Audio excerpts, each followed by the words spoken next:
I have the one, the only, the inimitable Luke Lunkenheimer. Say that 3 times real fast. So listen, I want you guys to do me a favor. I want you to share this out. Let's get thousands of people on here hearing Luke's story about how he got through it all. And this dude has been through it. So you don't want to miss this, and you don't want your friends to miss this. So go ahead and share this thing out. Let's get a bunch of people on here. We'll be right back with Luke Lunkenheimer.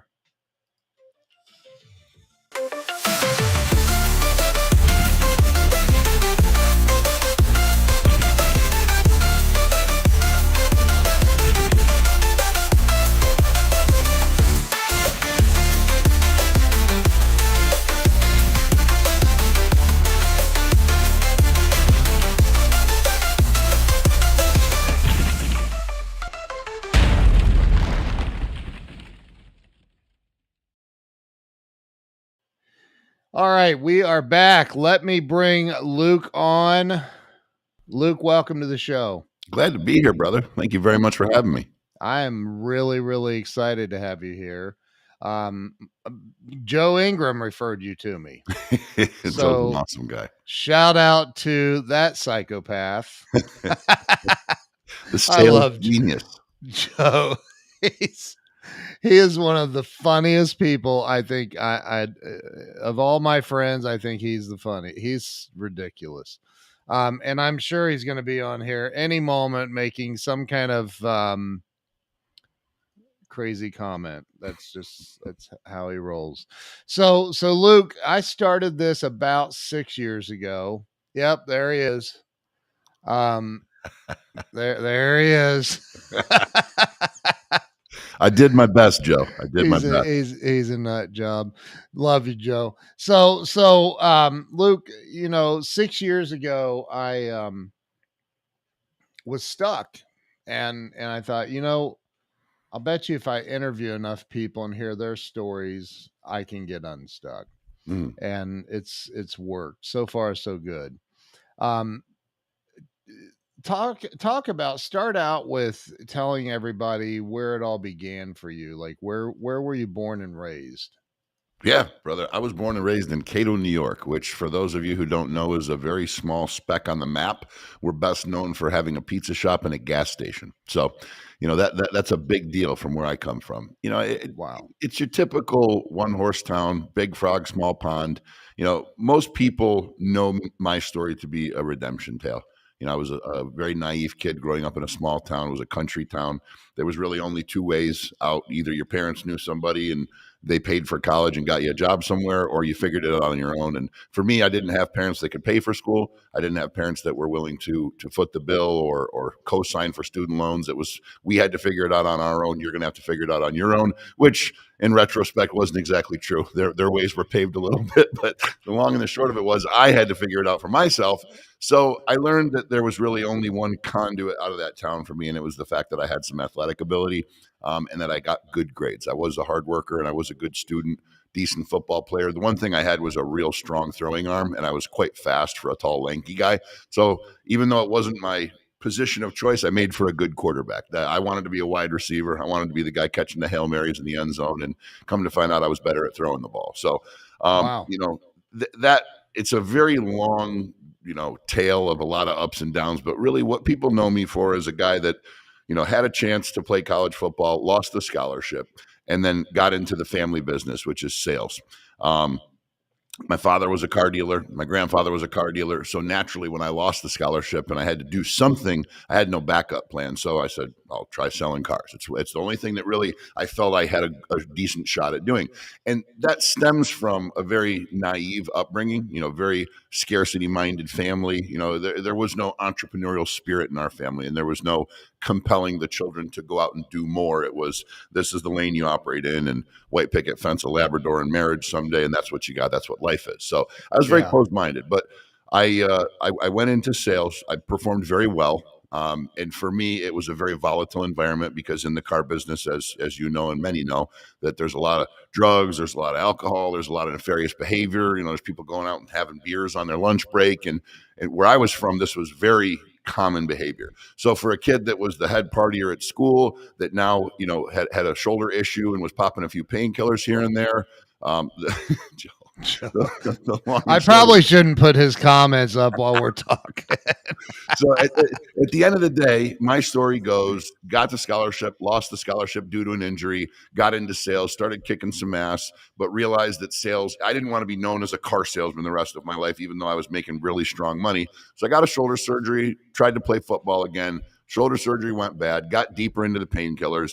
And then that was from the age of 20 to the age of 29. It was about a decade long stint of continuing further down the path of opiate addiction, you know, hopping from job to job, burning bridges. And just like any tailgate, most people, you know, regress in a period of a year or two and go downhill fast. It took me about 10 years to really hit rock bottom. But rock bottom for me was in 2014. I robbed a bank. I walked into a bank and held it up because I was out of drug money. And, you know, I went to prison because of that. They didn't just slap me on the wrist. So after Wow. spending some time in prison, and mind you, towards the end of that 10-year period, there was ins and outs, there was house arrest, there was county jail bids. It was just your typical Swiss cheese speckled path of misgivings and misfortune towards the end of that addiction tale. But it ultimately ended me in prison. And prison was the best thing that ever happened to me, not because it was so much of a behavioral corrector. I didn't want to be that guy anymore, but it forced me to physically find sobriety, which was, you know, unfortunately for me, I was strong-willed. My mind wanted to get out of that rat race, but physically getting over the withdrawals and the pain of opiate addiction is an incredibly difficult thing. I don't wish it upon my worst enemy. So coming out of that, you know, some opportunity arose. I was a very hard worker. I got back into the workforce, and upon getting back into the workforce, I had an opportunity to partner with a guy in a car dealership. It was a unique opportunity that presented itself because he had become a dealer when I was away in prison, was not doing a very strong job of it, asked me to kind of help him. Right. So I did that and kind of got my feet wet in entrepreneurship and discovered that, man, I'm actually better at running a dealership than I am selling cars, and made us both a lot of money. Once he got a taste of a significant secondary income, he quit his primary job and tried to do that full time. We butt heads. He stole some money, and there I was back at square one again. So I went back into the 9-to-5 workforce. A gentleman that I worked for, who is a mentor of mine and a former business partner and now lifelong friend, saw something in me and felt as though that I should, you know, that I had an entrepreneurial gift and I should be given an opportunity at creating my own car dealership. So he staked me to the tune of $150,000 and gave me a property to use under the pretense that if you do this and do it well, 4 years from now, for those 4 years, we'll split the profit. But in 4 years, if you do this well and you make me X amount of dollars and you hit these projections, you'll be able to buy this thing out for pennies on the dollar, and you'll have your life. You'll have where I believe you should be and what you should be able to do with your life. And because of him doing that, and my, you know, tenacious work ethic and this newfound desire to go out and create my own way instead of just living within the confines of the blinders that I'd been given at a young age, I'd now broken out of that. And, you know, that's all in the rear view now, man. I've never looked back since. That was in 2020. I bought him out. We scaled to 3 locations. We got a $12.5 million valuation. Wow. And I didn't buy it for anywhere near that. You know, he stuck to his guns, but that's the Luke Lunkenheimer story, man. I know it's a long answer to your question, but that kind of catches people up to where I'm at today. So I want to say hello to my buddy Steve Loves Ammo. Steve has about 400 and some odd thousand followers on X, and I think he probably shared this out. So thank you, Steve. He's actually on the show tomorrow. I love ammo. Yeah, he's a good dude. Lives here in Texas. But so that was a quick run through. You know, this is Breakthrough Walls, right? So I would love to hear.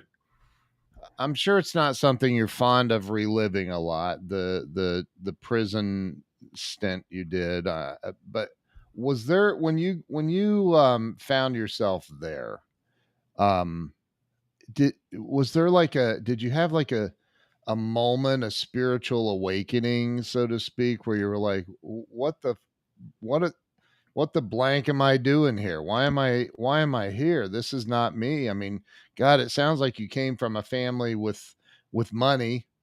If your dad and your grandfather owned car dealerships, was there a moment of clarity you had in prison? So, yes, my grandfather owned a Ford store, and my dad was a general manager of a Ford store. Grandpa Okay. sold the store many years ago, and dad stayed in the Ford business. Was a GM. I when to say that I came from money, I really didn't. Okay. My father was probably one of the most underpaid general managers in the car business, and became very bitter later on in life when he found out again that he suffered from some significant naivete and realized that he was worth a hell of a lot more than he was paid. But um, I had to throw that uh, one. So, I didn't come from money per se, but I will certainly concede to the fact that I didn't come from nothing, right? It was a Yeah. middle class family, parents, collectively was a $70,000-$80,000 a year household. We didn't starve, but we weren't given, the path paved for us per se. Okay. The moment of awakening, there's a few, you know what I mean? There's a few moments where you really sit and you reel back and you're like, wow. And I can tell you one of the most significant moments for me was when I got into Elmira Correction Facility. That's a supermax facility, and it's like Jeez. Shawshank Redemption. Now, for a guy that Holy had a drug problem and robbed a bank with no weapon and in a very kind way, um, it, it, you're kind of looking around like, these are murderers and rapists and heavyweight drug dealers. Like, am I really supposed to be here? And then the corrections officers gently remind you that a felon is a felon. You all get thrown in the same basket if you're from the same area. wow. So it was about 4 o'clock in the morning. I had been chained to the floor of a bus all day. I had traveled from central New York out to about Poughkeepsie and then all the way back to Elmira. And you kind of learn, similar to the legs of flights on an airplane, you can fly to Timbuktu to fly, 3 hours back and get 45 minutes to the other side of where you originally started, because that's just the way the planes go. And the Yeah. state buses are the same way. So we went from the center of New York to one of the most eastern points of New York, back to one of the most western and southern points, all in the same day, chained to the floor of a bus with a bologna sandwich given to you for nourishment. And that's the life of God. a prisoner. Which I don't. There's no sympathy, for myself here. I was a victim of not a victim, but I was suffering from the choices that I'd made. But that entire day, chained, hunched over to the floor, and then finally you're like, oh, some reprieve. We get to actually get into our cells now, and that cell is a concrete slab with a pillow, a nylon pillow filled with Ziploc bags, it felt like. And I was trying Jeez. to rest. It was about 4 o'clock in the morning, and they had these little headphones that you plugged into this jack in the wall by your bed, and you got like what's it called? Univision, or the Hispanic channel. I forget what it's called, but it's Oh like my some God. excited Latino, like, after one after the other. And the next channel was a soccer game. No. And then the next channel was like some murder mystery and keeping you in suspense from Oh, 1976. And you're like, okay, I can deal with something to get my mind out of here. But over the noise of these little earbuds that are in your ears, you just hear this roar, just this unsettled roar, and you're kind of half asleep and you're trying to figure out what it is. You take the earbuds out and you realize the entire gallery of people at 4 o'clock in the morning is conversing, just yelling from cell to cell, throwing paper airplanes, talking, smoking cigarettes, marijuana, like it's 3 o'clock in the afternoon. And what you end up learning is that everybody kind of has their cycle, and nobody really, no one's in this. There's no morning and evening, and there's no settle down and go to sleep. It's just constant noise. It's constant chaos. And for the human brain to try to settle and have any sort of peace, it's completely impossible. In wow. that moment, when I realized there was nothing I could do about it, I couldn't take a $5 bill out of my pocket and buy a set of earplugs because I was locked in a cage. I couldn't ask them to quiet down because they would shank me in the shower the next morning. I couldn't get angry about it because I had done this to myself. And you just realize in this moment of self-loathing that, like, look what I've done to myself. This was all a great idea on the outside when I was dealing with no consequences to my actions and continuing to do this negative, nefarious behavior. But that moment when there's no peace, there's no serenity, and you cannot get away from it. It is where you're at. That's a difficult moment, and that was certainly a moment for me where I had kind of an epiphany and realized that I needed to make a change. Wow. Prior to that, and again, most people know I'm a recovered alcoholic with almost coming up on 23 years. So I'm very familiar with making bad choices. I'm very familiar. Um, were you, but was there like when you're chained in the bus and all of that? I mean, are you still thinking, God, I wish I could have gotten away with that. I could have some more drugs right now. Or like, was there any moments like that before you had the like, holy shit, what am I doing? So there were moments like that when I first got arrested, but after you get through a few days and the Yeah. drug is not coursing through your veins anymore, and Yeah. you're starting to withdraw and have your really post-acute withdrawal symptoms, it's more of just misery. It's Yeah. more of just realizing that you're it's done. Like Yeah. that few moments of excitement and trying to do the thing that you were trying to do led to, you've just sentenced yourself for the next several years of your life to this life that you're going to Yeah. be living, that you're no longer in control. So, were there moments where I was like, man, it'd be a lot nicer if I was high in my living room right now watching cartoons? Like, of course, but I flipped very quickly. The moment that I was sick and the drug was out of my body and I was no longer in that rat race, like I wanted out of it, man. And I can tell you, people ask me, man, you robbed the bank because you were so high, man. That must be crazy. I didn't rob the bank because I was high. I robbed the bank because I wasn't high, because I needed drugs and I was sober. And the pain of waking up and remembering the nefarious behavior that you did the day before, the people that you hurt, the bridges that you burnt, it just becomes this boulder, this emotional boulder that chases you, kind of like Indiana Jones. I think it's in a Temple of Doom where that boulder is just chasing after him. I'm Yeah. probably dating myself with that, but you at least you get what I'm saying, Ken. I do. Um, Yeah. you know, Now you're dating me. Thank you. you just wake up every morning with this insurmountable anxiety that's just overtaking you, and you have to get high to get out of that vicious mental loop. Yep. But there were several moments like that for me. But once I got through at least the thick of the worst part of it, I didn't want to be back there. And I say to Yeah. people, consciously, I robbed the bank because I needed money, but subconsciously, I robbed the bank because I knew I was going to get caught, and I needed somebody to take control from me because I was destined for either jail or death. So you robbed a bank, you said, with no weapon. Correct. Have you looked in the mirror? I mean, those look like weapons to me. But Well, so Ken, when not you for nothing, but I entered jail 202 pounds. I now stand 285 pounds. oh So shit. since I got out of prison, I've put on about 65 pounds. Oh my God. And I'm Wow. not a chubby guy. You're For those that not. are listening, not watching, it's a solid 285. I would pass Andy Elliott's six-pack test. But it's funny. I've been to Andy Elliott's place, and they don't all have six packs. I promise you that. Oh God, I can't stand. Never mind. I We'll won't leave say that that. there. We'll leave Yeah. that there. I'll say this: Andy will never be on this show. Okay. So, when you were incarcerated, you had this moment, and how long were you even in? I don't even know how long you were in there. Collectively, man, I've spent over, I believe, 2.5 years locked up, but that stint Okay. itself was only a year. Oh wow. Yep, I was So, very, very lucky, but I because earned it. you didn't use a weapon. Well, that Prob- and when you come into one thing I will say, there's a lot of things I don't like about living in the state of New York, and the list is far longer than the things I do like by a long shot. But if Yeah. there's one thing that a very progressive liberal state does, it gives incarcerated people options. And they basically said via a jail counselor, listen, if you're willing to admit that you have a drug problem and you're willing to go to a program to rehabilitate that drug problem, we'll take it easy on you. But if you want to go to jail and you want to do the hard time and get the packages sent in and bid up like Tony Soprano, then you're going to go live that life. But if you actually want to Wow. try to re-enter society as a participating, tax-paying, good human being, then we'll give you a chance. We'll take it easy on you. But if you screw it up, we're going to throw the book at you. And I was willing to take that risk because I truly wanted rehabilitation. And I wasn't, I was very arrogant. I didn't believe that some sort of New York State, prescribed corrections program was going to heal me of my drug addiction.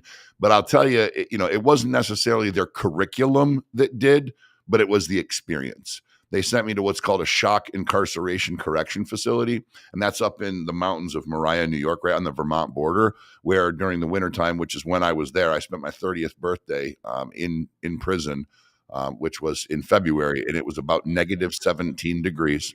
They give you a set of little, leather work gloves, and you're in literally, just fabric clothes and a denim jacket, and it's hell on earth. You wake up at 4 o'clock in the morning, they're beating trash cans, screaming at you, blowing a whistle. You got to get on. It's a paramilitary boot camp. It's Wow. three hots in a cot, and you get a 1.5 minute shower each day while someone's staring at you, screaming at you, blowing a whistle, tell you, and it's just incessant for 6 months. That is your existence. And if you can deal with it, you can go home in 6 months. Well, I signed up for that program, and my paperwork somehow got lost in reception. And I didn't end up seeing a jail counselor until I was already in reception for 4 months. And then it Oh, took me another 2 months to get to my corrections facility through their transit via the stops that you make in the reception facilities. So I was 6 months into my bid when my 6 month program started. So I ended up doing an wow. entire year, which I was only supposed to do 6 months. But everything happens for a reason, man, and Yeah. everything played out the way it did, and it led me here today. I have no qualms about how any of it went down. So so you go through a pretty, sounds like pretty intense. The second 6 months sounds like it may have been way more intense than the first 6 months. In their own ways. I watched Yeah. human beings get their lives taken and bleed out in front of me when I was in prison. I had to defend Oh myself my a couple of God. times pretty brutally. One time in the shower. The stories that you hear are very wrong and very right all at the same time. The violence happens. It's not for the reasons that you see on TV, but there's definitely Yeah. it's a kill or be killed scenario. Wow. And I'll just leave it there metaphorically, but Yeah. it was Yeah. difficult. And it certainly toughens you up, and it leathers your skin. And it's funny because doing what I do now, your scope of human beings and how you understand them Yeah. increases significantly and gets a lot deeper depth to it when you've been through that type of scenario. Yeah. So just that's a side note there to the efficacy of what I do. But the second 6 months was just as difficult in its own way. One was a physical test and a test of your resolve. The other was a mental test and a test of your willpower. So both very equally difficult, I would say. So you get through all of this, and again, I can't imagine. I gotta be. Look, I'm as real as it gets, man. I'm sitting here going, okay, how the hell do you rob a bank with no weapon? Like, how do you do that? Like, hey, I'm gonna throw water balloons at you if you don't give me some. I mean, how does what?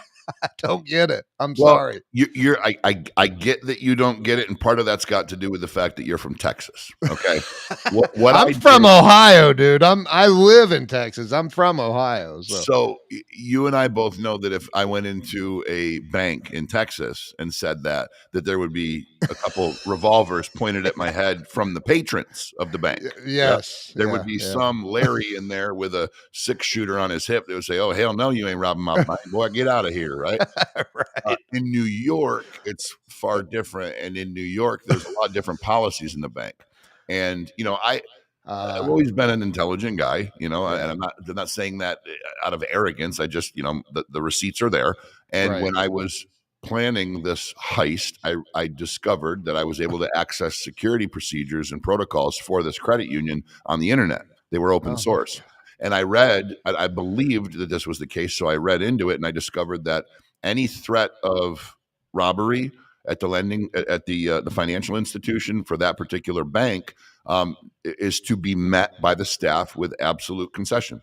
If someone says, "Give me the money," you say, "Okay." They don't have to brandish a weapon. They don't have to threaten violence. The point Wow. is, our money is insured. Get the threat out at any cost. Give them what Right. they want. As long as they're not taking a hostage. If they come in and say, "Give me your cherry Coke, the money, and the rubber duck with the company logo off the shelf," you give it to them. No problem. Have a nice day. So when I, ingressed that bank, I looked around quickly and realized that it was a very winnable situation. And I'd already pot committed at that point. And it's very simple. I just said, "Ladies, good afternoon. I think it's pretty obvious based on my attire what I'm here to do today." This was pre-coronavirus. Wearing a face Wow. mask into a bank wasn't a normal thing, right? Right. So, Right. and they just kind of looked at me, and I said, "I want you to take the money out of the drawers. I don't want anything from the deposits. I don't want anything from the vault. Just fan out your tray on the counter. Let me see every bill. I don't want any tracers or die packs. And if you do what I ask, I'll be out of your hair very quickly. I only want money from two tellers, you and you." And then they all kind of looked at me. And that's when it hit me, and the heart rate started going up like, they might just say no.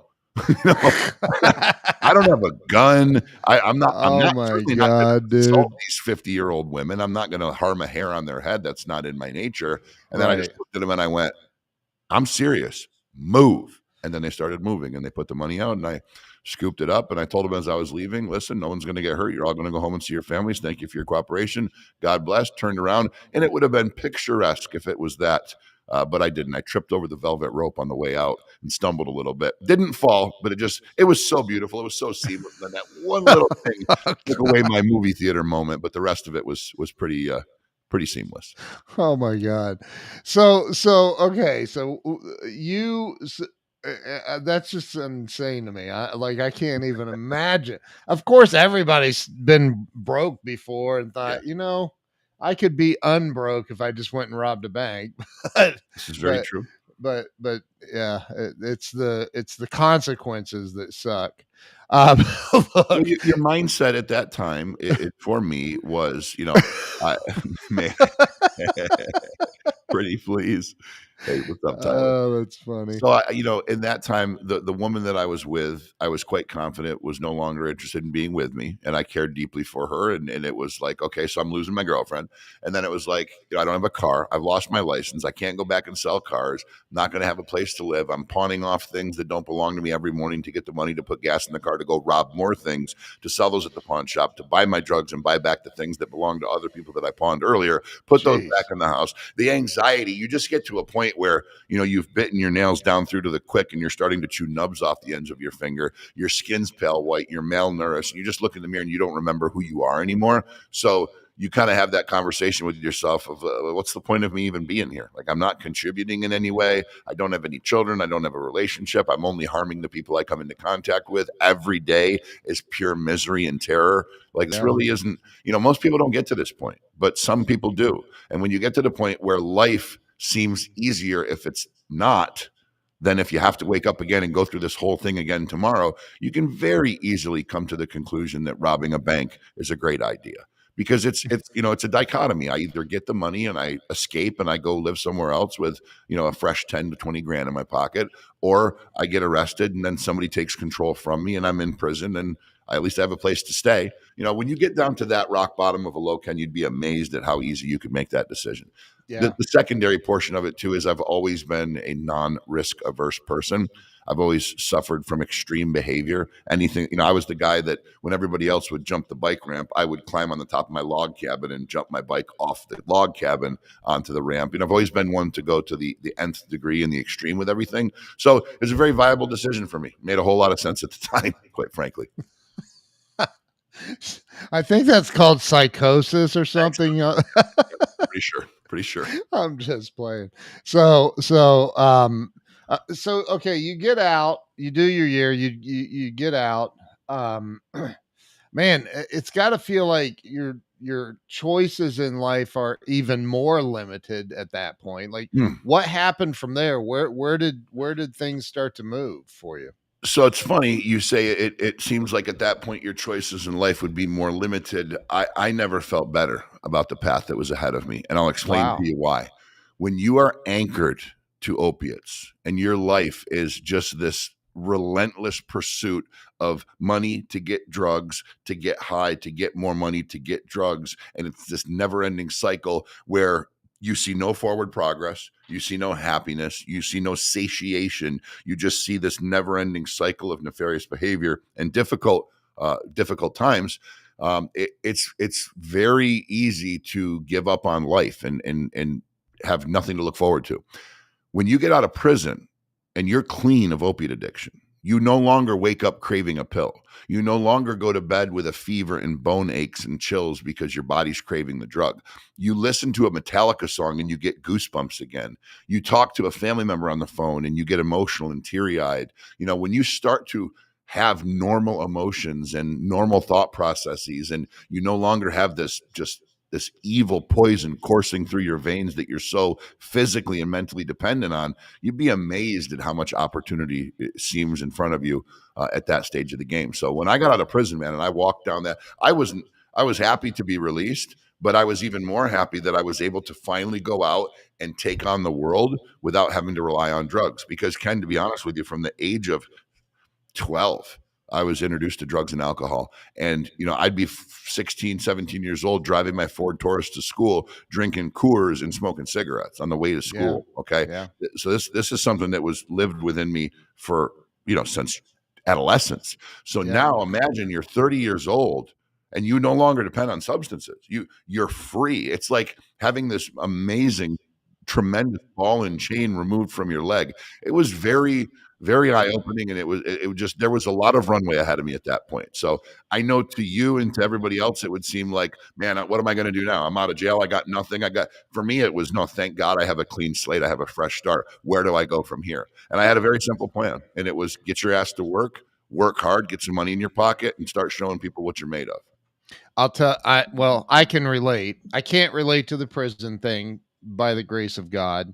But I can, when I got sober, I heard in a meeting one time that sober is an acronym for son of a bitch, everything's real. Yeah. Right. Cause Yeah, all of a buddy. sudden you're like, for the first time from my case, since I was 8 or 9 years old, but for the first time in my life, I'm like, holy shit, I have to feel everything Yep. now. Like, what is going on here? And I remember the song by Creed, My Own Prison. Like, dude, that is literally, I've listened to that thousands of times, and because that's what I lived in, my own freaking prison. Yep. And it manifested itself in everything I was doing in life. And Yes, I sir. know everything I got chills, dude. Like everything you just said, I can so relate to. I don't know that everybody watching, we have 1,200 and some odd people watching right now, but I don't know that they can all relate to it, but we've all been through shit in life, and come out on the other side and go, what was that? Yeah. So talk about how you got into what you're doing now. I mean, what you're doing now, you're changing lives, and thank you, by the way, for sharing your story. It's so powerful, and I think it's necessary that people hear it. Thank you, brother. I believe it is. A lot of guys don't like sharing the dark side, but you can't understand the good stuff without understanding the bad stuff. And Amen. I believe that those are the receipts that prove that I'm qualified to speak from the platform that I speak from. A lot of guys, I sold this many things and that many things, and I was the top da da da, and I'm going to train you how to do it. Well, I sold this much in my industry and blah da da and da da da, and it's like, okay, man, but like, what did you really do? Like, what did you Right. experience? What can you teach me to say the things that you said to get people to say yes? Because I'm not so sure that's going to work for me because I'm not you. Or do you actually have a very, very good and fundamental understanding of people, human beings, the discourse, how it transpires, why people do what they do? Or you just sell me word tracks and scripts? And if you look at the marketplace at large, there is not a single individual that is well known that's in that marketplace now that has not productized words and phrases. You're 100% right, brother. That's right. But at the end of the day, that past is what, and I mentioned this actually with Dan Gordon yesterday. Those situations are what showed me and proved to me that all human beings are fundamentally the same. I grew up thinking, well, the rich people are going to be sold a certain way, and the broke people, they're an easy sell, and the middle class people, they're kind of a tough sell, but they can be sold. And if someone's got an engineering degree, they're going to be a more difficult sell. They're more analytical. And if someone is of this particular ethnicity, they're a harder negotiator. And what you end up learning is that human behavioral patterns are consistent, whether it is a middle class mother of three, whether it is a Mexican immigrant at Eagle Pass, whether it is a rapist or a murderer in Elmira Correction Facility, or whether it's a politician on Capitol Hill, or it's Jeff Bezos. The same things motivate people, the same things drive their emotions, the same emotions drive their decisions, and the same path can be taken to a sale every single time, as long as the information that you garner is from the individual, not from you and what you're trying to bring to them and the path that you're trying to send them down. But if you cultivate the information from their head and you parlay that information in the sale, that is a superpower. And I don't see anybody training that. And that's what I do. I agree. And I have friends. Grant Cardone is a friend of mine. I've had Brian Tracy on the show, who's a legend in sales training. I think that you're 1,000% right, man. There's a lot of people out here, and I'm not saying Grant and all of the, but there's a lot of people that um, are selling word tracks, and I've been through. You've been through. You've had to like, oh, Oh, yeah. okay, I'll memorize this. I was on the Grant Cardone train for a while, and I got I, just so you know, if Grant was here right now, I'd do nothing but high five him and show him respect. The man has he's a made his way badass. through life, and he's a badass dude. Yeah, yeah, I think there's a major difference between a tremendous salesperson turned trainer who has productized their way of selling and an educator. I think those are two very different things. And I yeah. fancy myself an educator for a slew of reasons that I won't, go in and list right now. But Brian Tracy is a legend, Legend. yourself, Yeah. Joe Ingram. These are guys that, have a very strong grasp on the only ones that are different are the coin bank robbers. You're absolutely right, Joe. But to date, every sales trainer or sales coach that I have seen has their productized selling process where if they say this, you say that, and these are these types of questions, and these are these types of tonalities. And it's just not how I believe sales needs to be trained today. Okay. Right. Grant Cardone was highly effective during his time. So was Brian. So was Joe Verdi, Zig Ziglar. Anybody that has done it and had success had to do it some form of right. Otherwise, they wouldn't have had success. The Exactly. marketplace rejects you if you don't bring value, which is why some guys are feeling the burn right now. But the marketplace also changes, Ken. Coronavirus, the whole COVID pandemic, did a number for consumer sentiment and behavior. When Grant Cardone was training salespeople, if you walked back into a grocery store and told them, "I didn't like this steak," they would say, "Well, you should have realized you didn't like it on the first bite and brought back the rest of the steak. Like, we're not going to return that." Right. Today, Costco encourages you, if you eat a meal from us and you don't like it, just bring back the styrofoam tray. We don't even need a receipt. We'll refund your card if you didn't like it. Like, you cannot train sales the same way in an ecosystem in a marketplace like that versus the marketplace of today. Something has to change. And that's Yep. what I believe we've done different than everybody else. So talk about it. Talk about what are the fundamental differences that people can expect to experience in your ecosystem if Oh, being trained by you. yeah, brother. So this I've been asked this question a million different ways, and the best way I can answer it is this. Anytime I'm on a podcast and we're talking sales, or anytime I'm being interviewed by anybody or training a team, the questions are always, well, if a customer says they need to talk to their wife, what should you say to them? And to that, I say, why is your customer saying they need to talk to their wife? Well, because it's an objection, you get the objection. Why didn't we solve for the third party at the outset of the conversation? Why are we showing a product or a service to somebody who doesn't have the ability to engage? Well, because they didn't tell me until now. Why did you wait for them to tell you? You're in sales. You know that this could be an issue. You know you need to have all decision makers present. Why didn't we have this conversation at the outset? But to take it further, man, they say, okay, and I had somebody ask me yesterday, okay, what do I do? Joe, something else. What do I do if I'm talking to a customer and I want them to really get emotional about this? What do I say? And it's like, my friend, you've got it. So, pardon the expression, ass backwards. It's not about what you say. There is nothing that I can cultivate or create up here and deploy out of here that is going to change the way my customer feels emotionally, spiritually, however they're going to make that decision, which we all know relies in emotion. It's justified by logic, but it's based in emotion. It's triggered by emotion. There's nothing you're going to say that's going to trigger that unless you farmed that information from the customer and you know what's going to make them emotional. You know what their triggers are. You know why they're here looking at this product. The bottom line is this. This mindset of what can I say to get the customer to do X needs to fundamentally change to what question do I need to ask to get the information that I need? And then folks will say, well, there's that's already being done. There's these questioning frameworks and this, that, and the third. It's not the question. It's the answer. Okay. There's all the scripts out there. There's a particular trainer that has a big book of questions and all these different questions and tonalities and so on and so forth. It's like, great. So when you say, well, Mr. Customer, How do you think that my product could even, I don't know, even help you get to where you're looking to get to? And they go, I don't know, it seems pretty good. Well, then hang on, let me just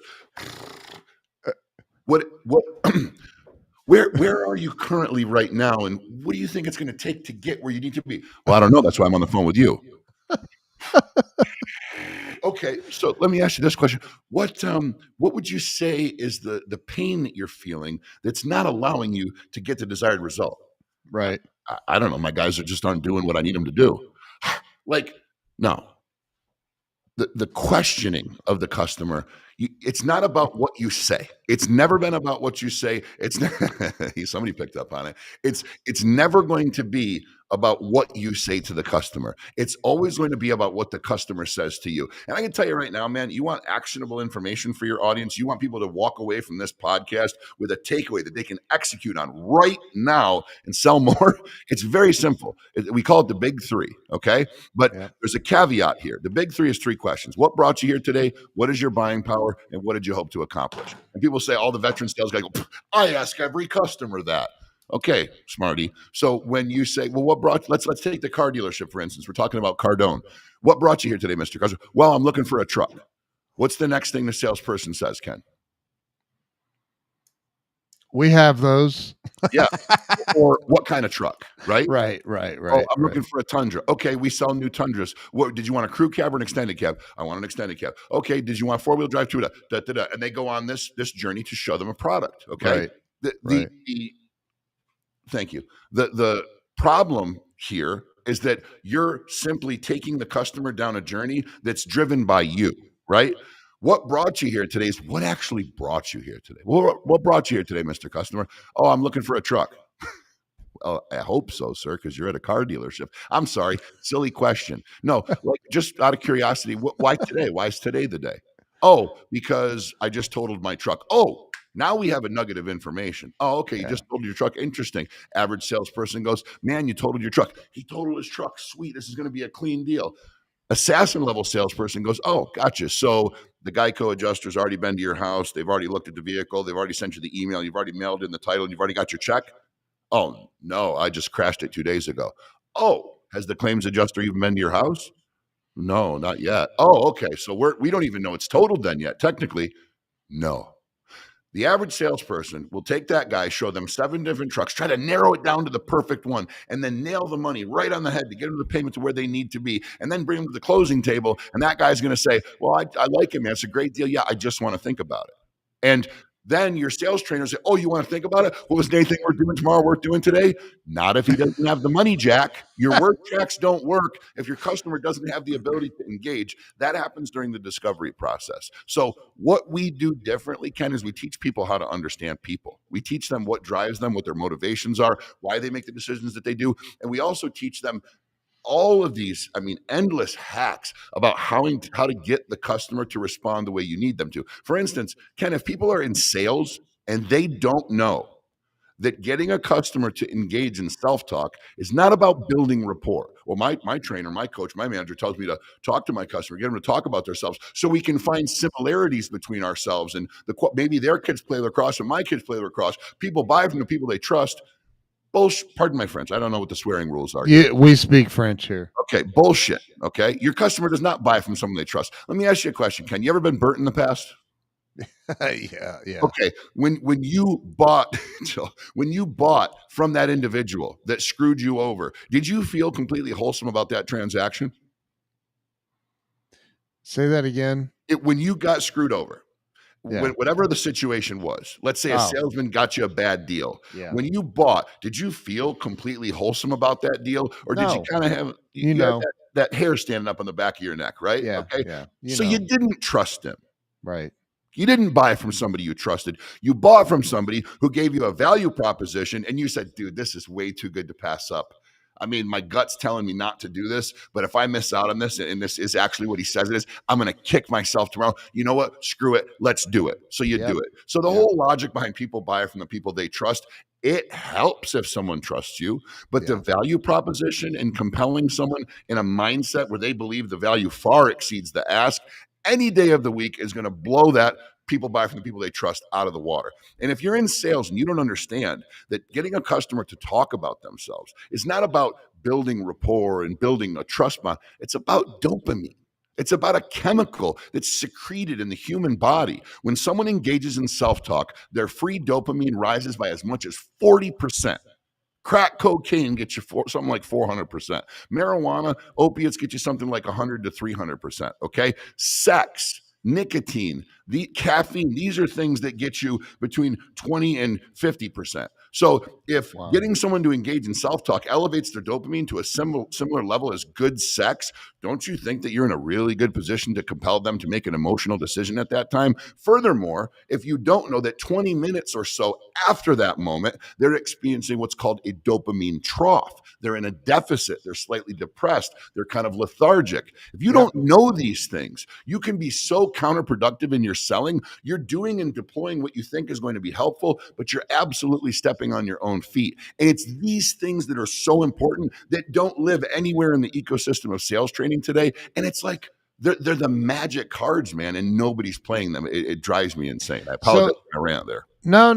I love it, man. This is my this is look. He just listed off my weekend checklist. So you know when you're because I talk a lot about you got to just connect with people, and you have to accept that not everybody's going to like you. Not everybody's going to do business with you. Like it's just not going to happen. Yep. What is it that you know, because you're talking car dealerships where I've never sold car. Well, I take that back. I did one day in a dealership in Atlanta, long time ago. I got fired because I let the customer on the demo do donuts in a parking lot in a Jeep. He was trying to flip it. I said, it won't flip. Do it. And I got fired. I said, well, I guess I'm not going to be in car sales. Because I was like, dude, that's his number one objection. I'm not buying this Jeep because I think it's top heavy. It's going to flip. I'm like, it won't flip. He's like, it'll flip. I'm like, do some donuts, dude. I got in trouble. But anyway, but I have sold a lot. And I think that it's important to make a connection, but you know, and I know that there are people that will walk in, call, or that you're cold calling or whatever the scenario is that you can't connect with because they have some kind of an emotional wall up, or they're an engineer and you're not an engineer, and it's oil and water, and it makes it very difficult to connect with those people. How do you deal with that, with people that you can't make that connection with? Well, Ken, it's not about trying to force the connection. It's about redefining what you consider a connection. I consider a connection a transaction. Okay. If that person purchases from me and gives me their money, we've connected all we need to connect. And I don't mean that in a crass way. Like, I just care about the money. It's not what I mean.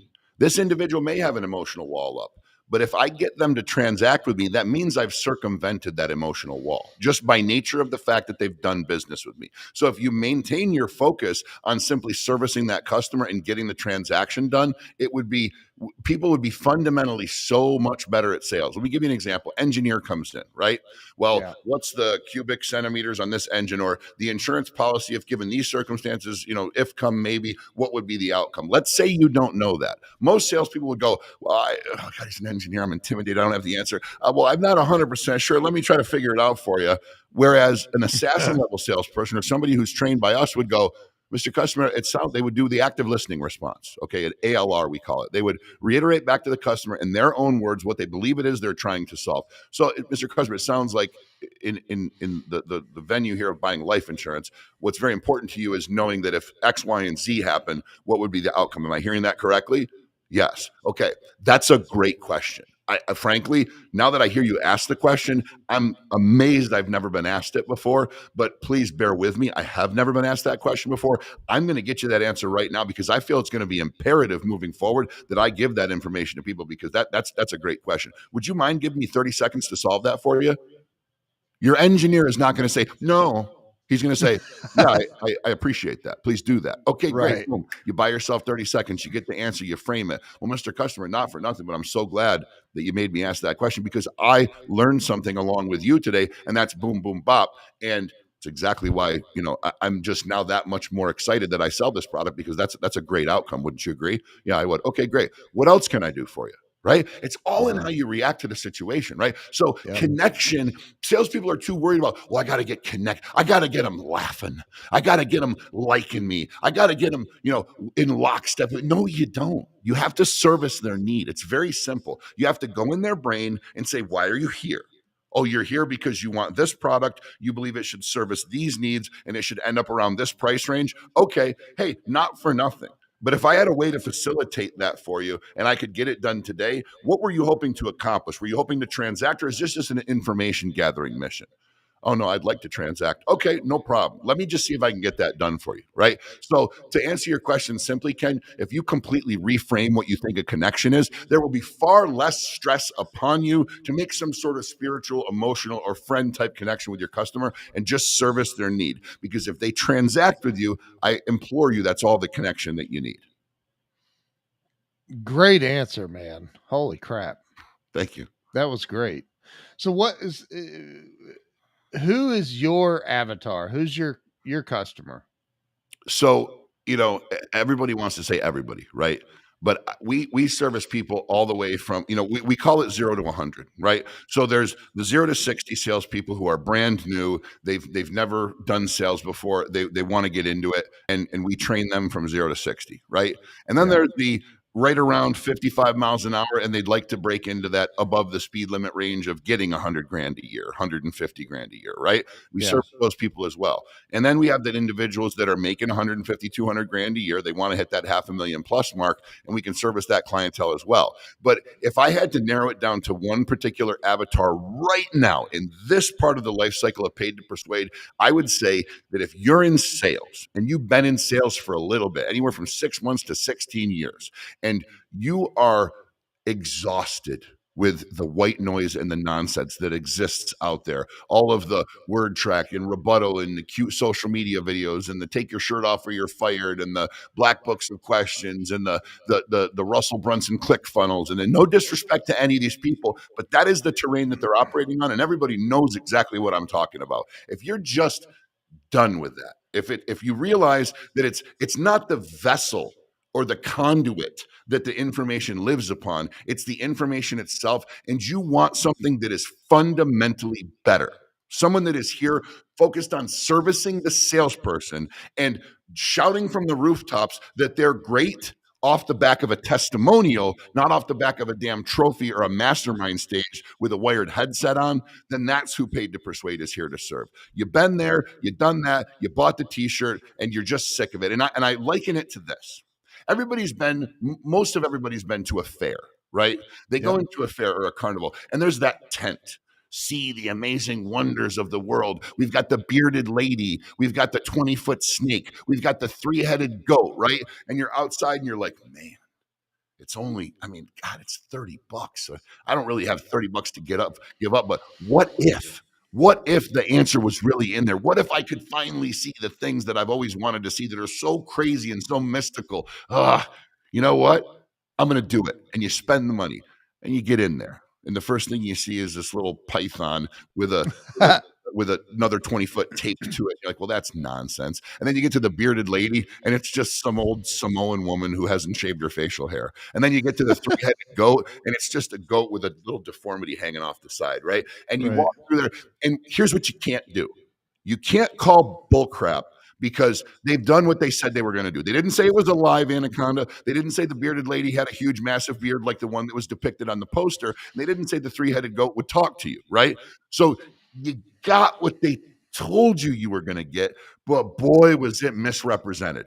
And you Yeah. walk out of that tent feeling like your rear end is pretty sore, right? Yep. That's sales training of today.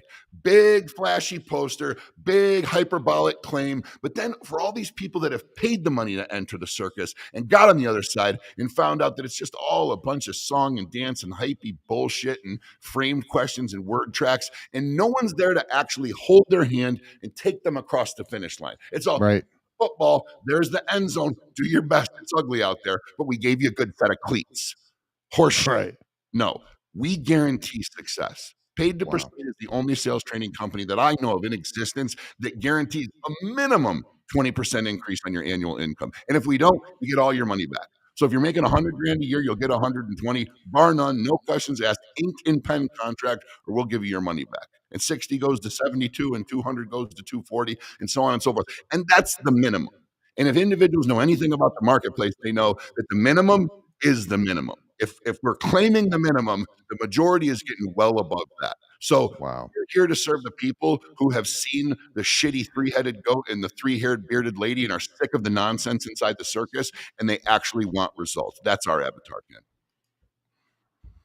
The LinkedIn user says the average funnel 101. Spot on. You Right. nailed it, brother.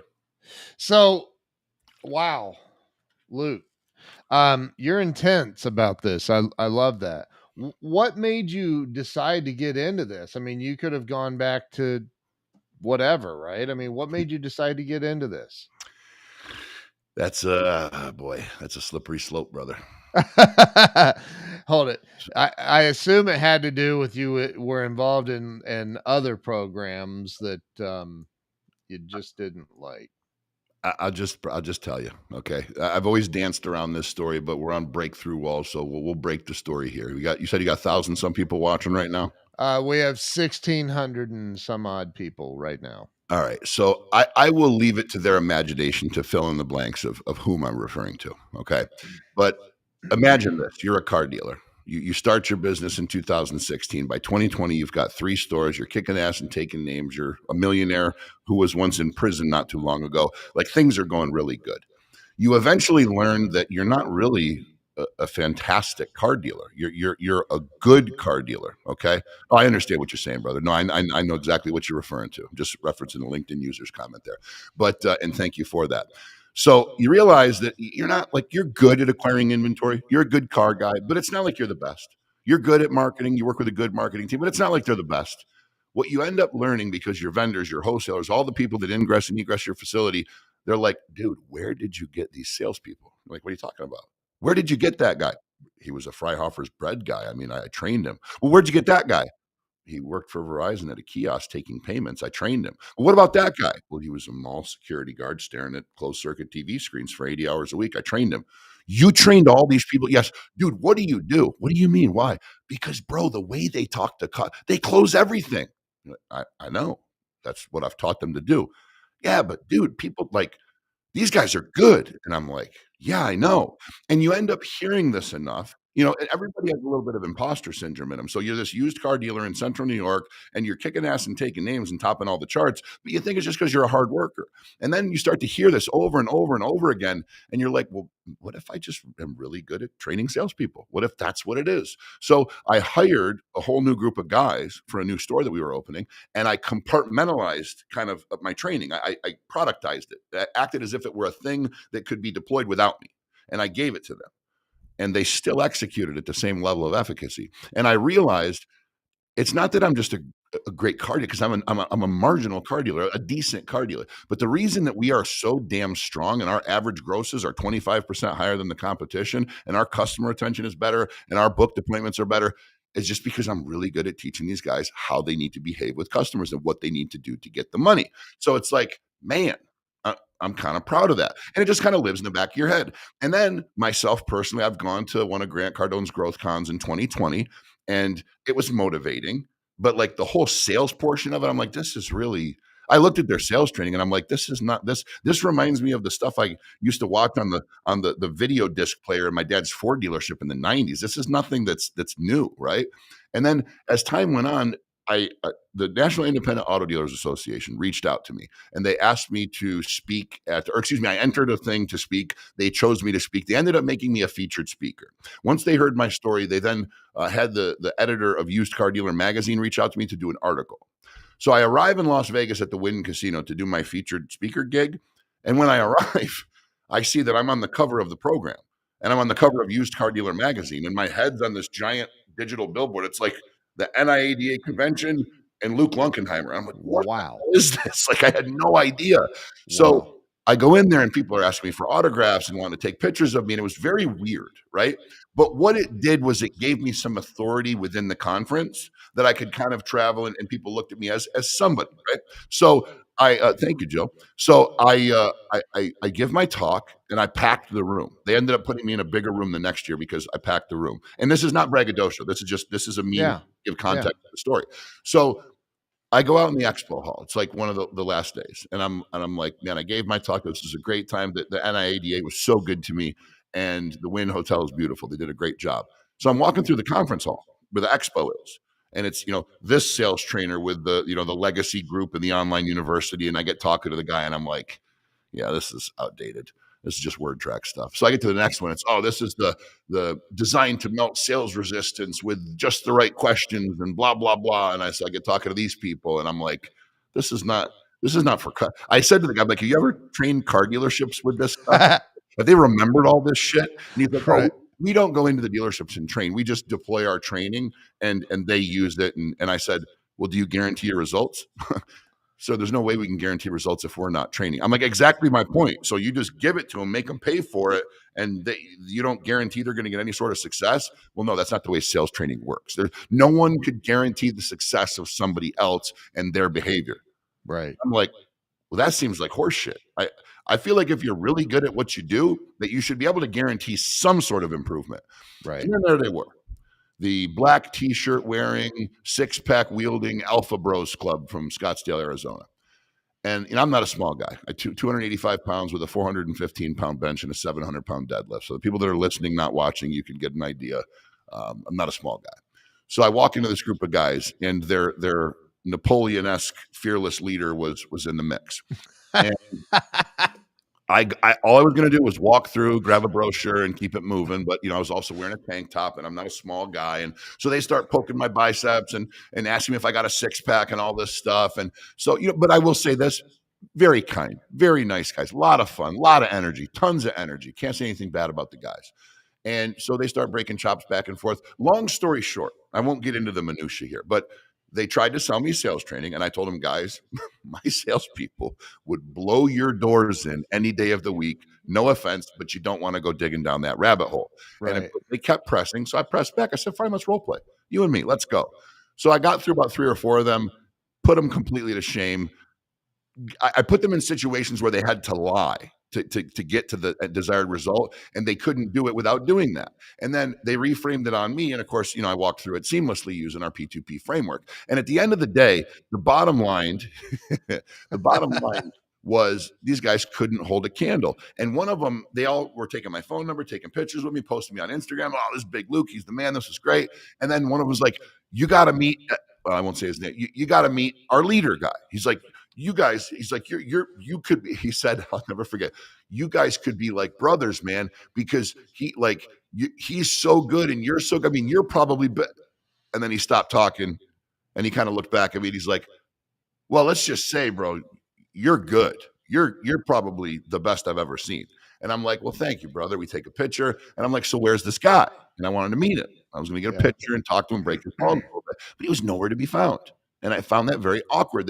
He observed me picking his guys apart, but he wasn't there to back them up, right? So anyways, I was ended up told that he had to go do a podcast. Well, I was invited on the podcast that was there. They were out of Canada. And I asked them, like, we didn't interview him. And I'm like, oh, okay. So anyways, not throwing shade here, but just a very interesting set of circumstances. A month later, I get a phone call. Hey, Luke, this is so-and-so from the so-and-so group. Yep. Do you ever make it out to Scottsdale, Arizona? It's the other side of the country, buddy, not frequently. And he goes, well, we'd like to have you on our podcast. We think you got a great story. You're an incredible salesperson. The frameworks that you talk to us were extremely effective. We'd love to have you on. We feel that you're an up and comer, and we'd like to have you on our platform. And I was like, you know what, dude, if I ever make it out that way, absolutely, thank you. I'm honored. During this time frame, after I left the conference, Ken, I had this kind of epiphany that between what I had seen, Joe, what I had seen, between the Cardone stuff and these guys, and I just was so disenchanted with what people must be out there paying for as far as sales training was concerned. I was literally ill. And on the flight home, I was taking some notes and I talked to my wife and she goes, honey, why don't you just do it? Like, you've got the dealerships to a point where you can put a manager in there, they'll run themselves. Like, you need to bring your message to the world. If you can help people better than these people and they're paying these guys hundreds of thousands and millions of dollars, then you have a responsibility to bring this information to the world. And my wife is an absolutely amazing person. And she really got me thinking. So finally I said, you know what? Screw it. So I ended up, and I won't bring the names into this, but there's kind of a relatively famous place in Las Vegas where a lot of these guys house their virtual trainings on. And I did some research and discovered they were a good company, a good platform to be on. And I engaged with them. And the gentleman that runs that company is also friends with this individual as well. And long story short, after engaging with this whole conglomerate, several months later, after weeks and weeks and weeks and weeks of conversation, and ended up being ghosted by this place, they never aired my podcast. And when I asked the individual, why did you fly me or have me fly to the other side of the country, spend 3 days with you, go through this hullabaloo to have me pour my heart out to you and melt faces on this great podcast that we did for 2.5 hours, only to never air this thing?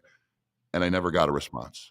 Wow. All the messages were read, never got a response. So I asked his friend, the one that I had done business with, I said, man, what's your boy's deal here?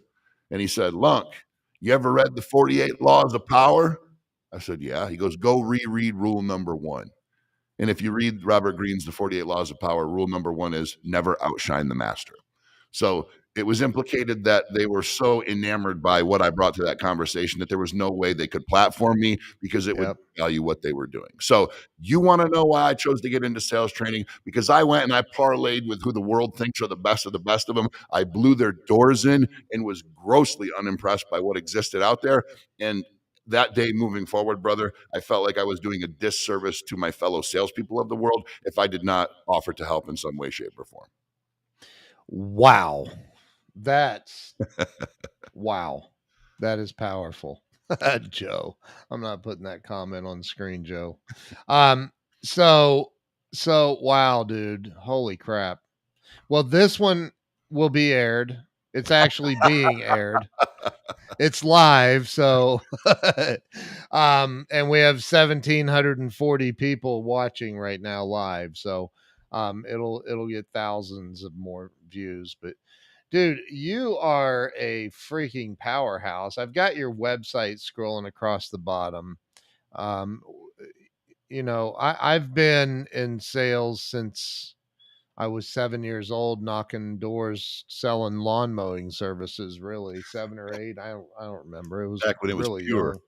Huh? When it was pure. Yeah, and also shoveling snow. I'm from Ohio, but like throughout my sales career, and especially right now, the economy's I said to somebody 2 days ago, I'm like, there's only one solution to what's happening right now, and that is keep doing what you're doing as far as your sales are concerned, but you really have to over deliver in this economy. You better be over delivering like you've never delivered, because people are going to go elsewhere. It's that simple. They're watching every dime right now. So, Yep.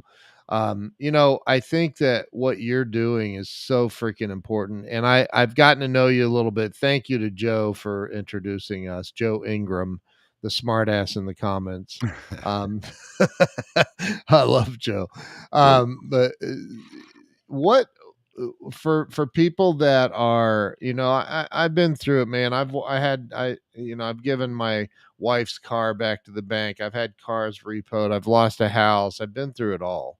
You and me both, Ken. Yeah. I mean, for the people who are struggling right now, that maybe they can't pay their electric bill. Maybe their electric's already been shut off and they can't pay it, or what do you tell people that are really, really, really hitting the wall right now when it comes to generating sales and revenue? I do, and I will give, I got, because I love Grant Cardone, and I got to give him props when it comes to what he helped me with, and that was believing that more is possible. Yes. Right. believing that, because you got to that's got to start there. You've Yes. got to believe that more is possible. Mm-hmm.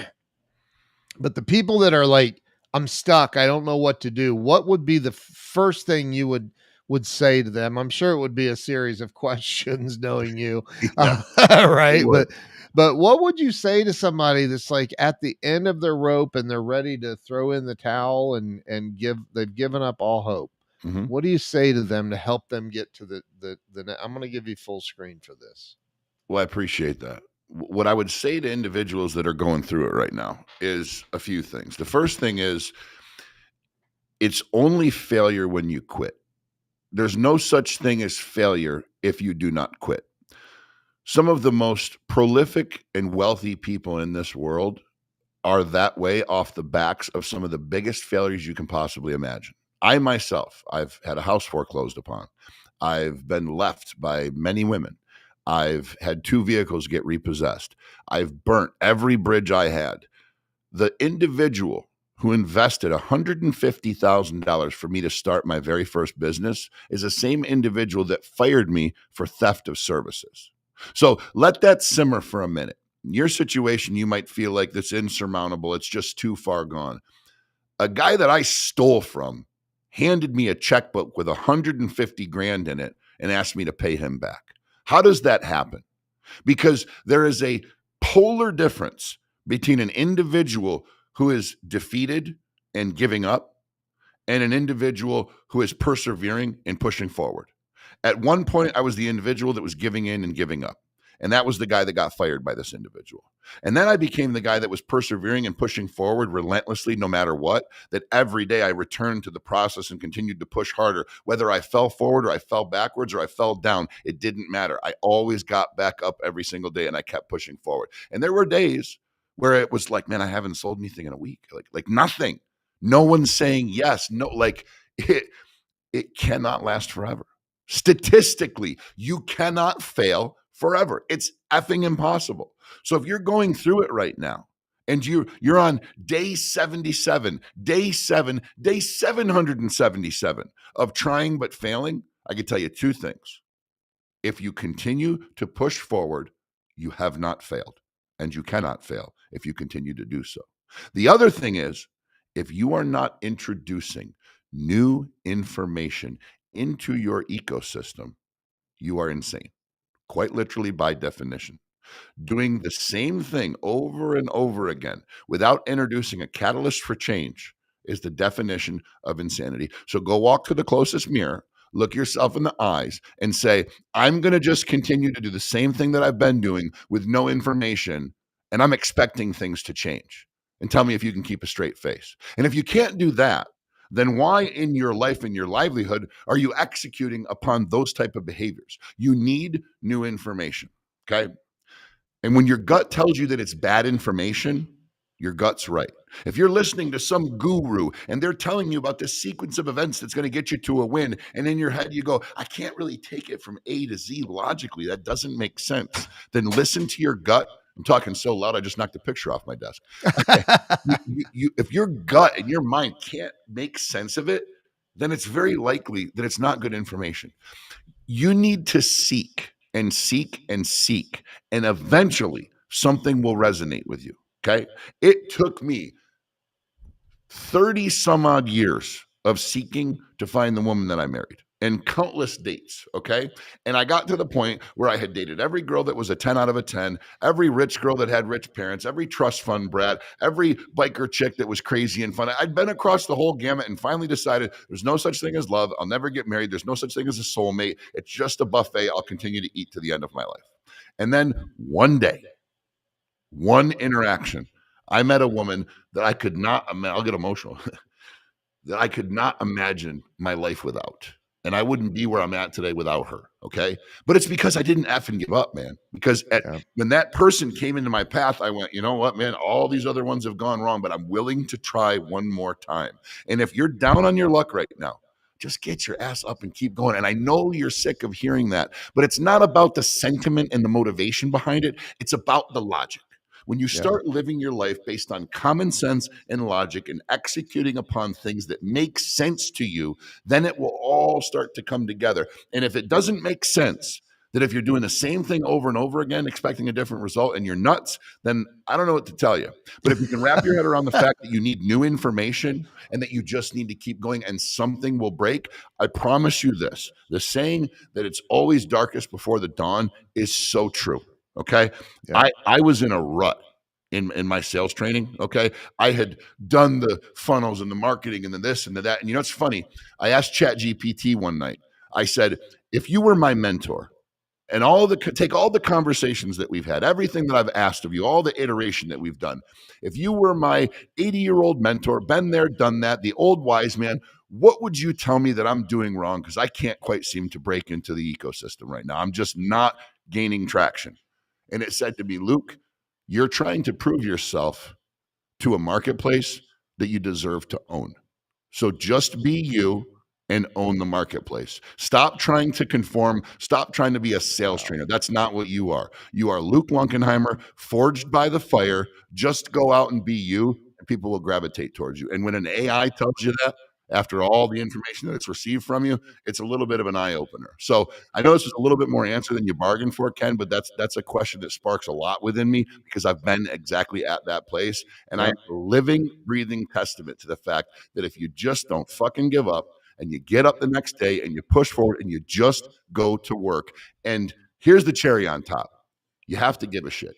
You have to care about people. You have to open doors for old ladies. You have to make sure your customer gets what they paid for. You have to stop on the side of the road and help somebody with a flat tire so they don't get hit by a semi. You have to make sure that the people around you have what they need before you eat. Okay.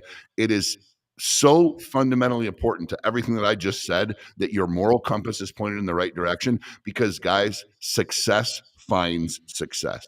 The mentor that helped me and gave me money to start my business did so because he saw a guy who was on a ruthless hunt for success and was doing the right things, and he saw a good investment. And when you do the right things and you work your ass off with a undeniable work ethic, when people see that person will not stop, they will always continue to get up and push forward, all of a sudden you become a really good investment to somebody somewhere. So there is no fail if you do not quit, and there is no change if you don't implement it and get new information. And I hope that helps somebody somewhere. Holy shit. Okay, I'm going to go run through a brick wall. I'll be right back. Oh my God. That was powerful, man. Holy crap. Comes from a very real place. I know. I felt it. I literally felt it. That was amazing. Luke, you are the real deal. Joe said it. He said he's the real deal, dude. So thank you, Joe. You really are. I can't wait to meet you in person, and Likewise, and you to ask for my autograph. I will absolutely. You can sign my chest. Oh my God, dude, you're amazing. Thank you so much for coming on here and sharing unbelievable wisdom. Everybody listening, if you're listening on the podcast networks, go to paid, PAID, the number 2, persuade.com, paid to persuade.com. And Luke, what is your so where can people find you on social media? What's your and my wife is on here too. That's my wife, by the way. She's made a few comments. Oh, thank you, Joe. I really appreciate that. Yeah, I feel the same way you feel about your wife. She's so supportive, so amazing. So what's social media and how do they find you on social media? I make it super easy, brother. I got a big, long, crazy German last name, so I make it very simple. It's Luke Lunk, LUKELUNK, N like November, K. Luke Lunk, like Luke, my first name, and Lunk like the Lunk alarm at Planet Fitness. And it was Luke Lunk back when I weighed 187 pounds. So it wasn't about being a Lunk. It was about Lunkenheimer. So at Luke Lunk, that's on Instagram, that's on TikTok, that's on Facebook. I think they got me as Lucas John Lunkenheimer because that's how they had to verify me. YouTube, it's paid to persuade. And any other socials that I'm not thinking of, like X, they're all at Luke Lunk. And for the people listening out there, I give away pretty much daily, just free advice, just free, the same heartfelt stuff that I gave away today. You know, I'm not in this for the money. I believe I'll get wealthy doing it simply by the fact that we will serve people so well that they'll gravitate towards us. But every day Yeah. I give away free value. So if anybody needs some help with sales, I'll gladly help you for free before you spend a penny with me. My wife just said she's following you, so Thank you very much. um yeah. But you're legit, man. And I love everything you said. There's not one thing I'm sitting here going, yeah, but he cuz you know, I've interviewed over 650 people, Mhm. man. Mhm. There's many of them that didn't make it to the podcast platform after the live interview. Yours is going up, just so you know. I'm But honored. you know, oftentimes I've interviewed people and I went, no, I didn't jive with that. You're solid, man. I think everybody here should be following you. You know, and one thing I want to say really fast before we end this is besides thank you for being here. No matter what you're going through, I've been there. And one thing that I always try to do to keep things in perspective, take a look at what has happened here in Central Texas on July 4th. And, you know, I have two daughters, and my youngest daughter, who's 15 now, has actually been to camp down in that area. Not that camp, but in that area. Mhm. She was just there in February. So keep those amazing people in your prayers, and remember that no matter what you're going through, somebody's got it worse. Like I would not want to be in those parents' shoes. No way. So, Luke, you're amazing. God bless you and everything that you're doing. I can't wait to meet you in person. I mean that. And we're gonna do some stuff together. I don't know what yet, but I'm gonna bring you into one of my events or something. But Luke, thank you. I'd be honored, brother. And just very briefly, you guys, like Ken's a real one, right? And so's Joe. And I've been on the circuit, man. I've been on the podcast. You can go to my channel and see I've been with some big names, and I don't have anywhere near as good of a time or give as compelling a talk than when I'm with real people that are just straight from the gut. Yeah, And Ken's a real one. So you guys are following him. You probably already know that. He's newer to me. Joe is newer to me, but these are guys that have tattooed their mark on the world and done so in a way that was authentic because they brought value to people. So I'm honored to be here. I'm thank you. honored to have you share me on your platform, and I'm very thankful to everybody for listening. Thank you. Thank you. I'm going to wrap this up now, but thank you for your kind words. It really means the world to me. So, everybody, make sure that you go to paid2persuade.com, paid and the number two, persuade.com. Find Luke at Luke Lunk, Lunk, on all the social medias, and follow this dude, man. He's legit. He's got some good stuff happening. So I'm gonna wrap this up. If you would stay with me though, and we can chat for a quick minute. Sure. And it's gonna feel, it takes forever to disconnect from all the platforms. We're on like 9 different platforms right now, but if you would just wait for a second, I'm going to wrap this up. I want to say thank you for being on, and thank you for all the wisdom that you shared. And everybody, make sure you're following Luke everywhere. And we will see you all very soon. We'll see you tomorrow. I have Steve Loves Ammo on the show tomorrow. You guys have a fantastic day. Luke, thank you again. Thank you, brother. Be well.